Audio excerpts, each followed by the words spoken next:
La ciencia médica busca hallar las voces en la oscuridad. 1 de cada 5 pacientes en estado vegetativo no confundir con el coma mantiene la consciencia.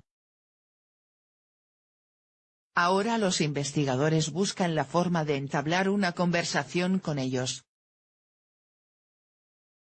Imagine acabar en una isla desierta. Puede usted sentir los barcos pasar a su alrededor pero no puede llamar su atención, porque además de náufrago es usted mudo, ciego e incapaz de moverse. Un cerebro despierto conectado a un cuerpo donde nada funciona.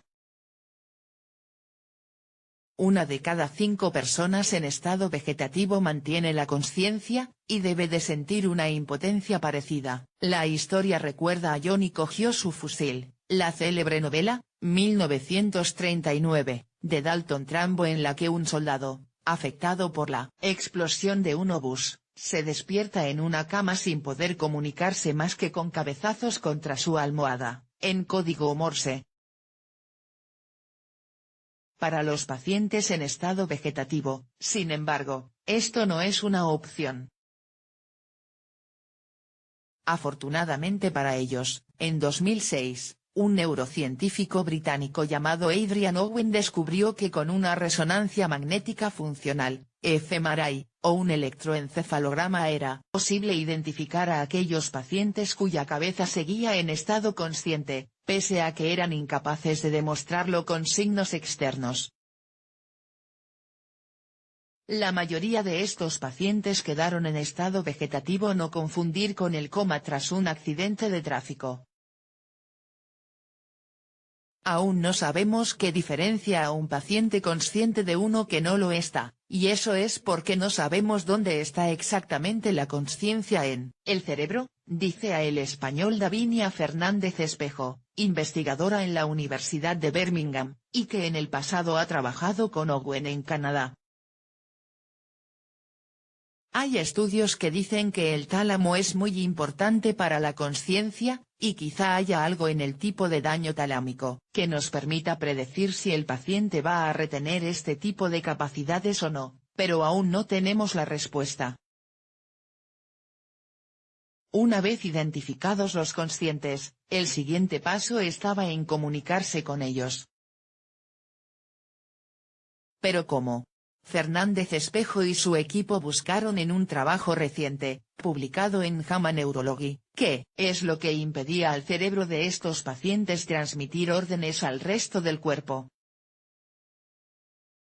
Con herramientas de imagen, observaron las semejanzas entre un cerebro que imagina mover una mano, y un cerebro que realmente mueve una mano. Encontramos que la diferencia está en la conexión entre dos regiones cerebrales, una de ellas es el tálamo, en la parte más profunda, y la otra es el córtex motor, que es la zona de la corteza que envía las señales al resto del cuerpo, dice la investigadora, que añade, para mover la mano cuando yo se lo pido, estas dos áreas tienen que hablar entre ellas. En el sujeto con el que investigaron, vegetativo pero consciente, vieron que el daño cerebral estaba en una rotura de las fibras que conectan ambas regiones. En 2012, Fernández Espejo y Owen lograron, por primera vez comunicarse con un paciente de Ontario llamado Scott Routley, que llevaba 12 años en estado vegetativo. La capacidad auditiva y de comprender sí que funcionaba. Le dimos instrucciones colocándole unos auriculares y le hablamos por ahí. Gracias al fMRI, los investigadores podían intuir lo que Routley estaba pensando al preguntarle, por ejemplo, si sentía dolor. Dijo que no. Entre otras cosas, este tipo de soluciones abre una puerta para mejorar el cuidado de estos pacientes. El problema, dice Fernández Espejo, es que todas las herramientas que tenemos a nivel clínico para evaluar a los pacientes se basan en el lenguaje. Por tanto, con estos pacientes estamos muy limitados, apunta. De su experiencia han visto que algunos son más proclives a recibir órdenes, que otros tienen recuerdos sobre su accidente, otros pueden entender preguntas, como si prefieren ver en la tele hockey u otro deporte, pero todavía no sabemos hasta qué punto son conscientes de todo al igual que nosotros, afirma. Hacia la conversación fluida ahora, los neurocientíficos se plantean varios retos. Por un lado, ¿qué sucede una vez se identifica a un paciente como consciente? Tenemos que investigar cómo comunicarnos con ellos, hacerles preguntas que por un lado nos permitan saber qué capacidades conservan de memoria, atención o lenguaje, dice la investigadora. El principal problema es que, para cada respuesta, es necesario meter al paciente en un aparato de resonancia magnética y esperar 5 minutos, con el agotamiento que esto supone para alguien en esta penosa condición. El santo grial de la comunicación con pacientes vegetativos está en una interfaz portátil que conecte directamente a cerebro y ordenador. Srivas Chennu, investigador en la Unidad de Ciencias del Cerebro en la Universidad de Cambridge, es uno de los más avanzados en esta búsqueda de redes neuronales en pacientes sin actividad intelectual aparente. Me he centrado en medir el nivel de consciencia a pie de cama con EEG, y hemos demostrado que los pacientes que están conscientes de forma oculta suelen tener redes cerebrales tan robustas como las de un adulto sano, dice Chennu a El Español. En cuanto a los interfaces ordenador-cerebro, el científico cree que la velocidad de comunicación es un reto, pero está mejorando rápido y en múltiples frentes. Al reto se está sumando la inteligencia artificial y el software de lenguaje predictivo, como el empleado en los teléfonos móviles.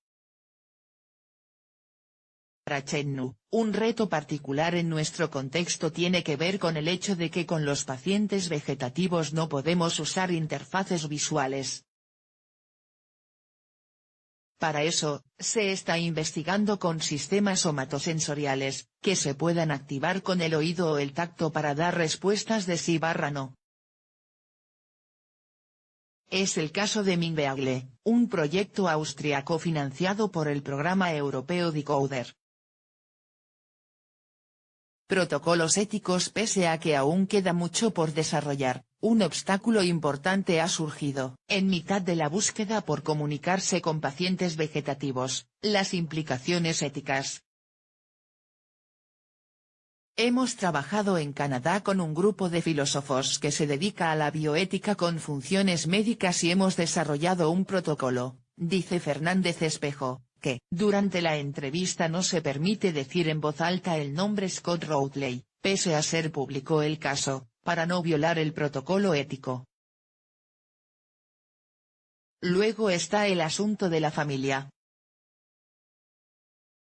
Hay que avisar inmediatamente a los parientes de que un enfermo está consciente, aun a sabiendas de que se pueda interpretar como una falsa esperanza de recuperación.